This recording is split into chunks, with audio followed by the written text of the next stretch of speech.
Yeah, he well, I sit up here and I've said his name several times during fall camp.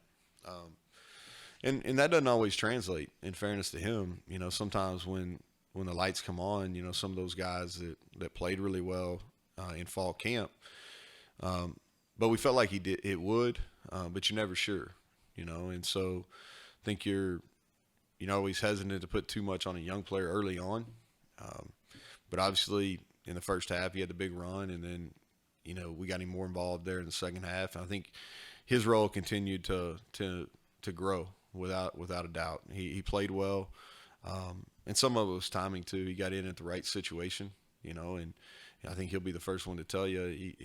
We blocked pretty well when he was in there. The thing that I like about him and that Chad likes about him is he's decisive.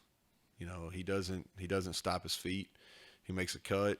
Um, and he goes. He had one bad run I think it was a third and 3 or 4 where he fell down.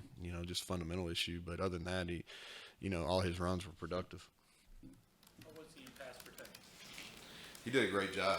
And that's the thing where you get really concerned about a young back. Um, and he did a really good job.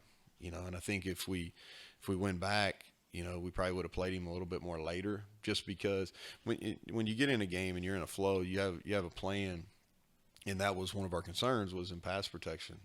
Because especially in the first game where you don't really know what your opponent's going to do. Um, but man, he picked up number 7 2 different times, and one of them was a big time collision, and there was no flinch by him. And that was as impressive as anything that he did all evening, including the block punt to me.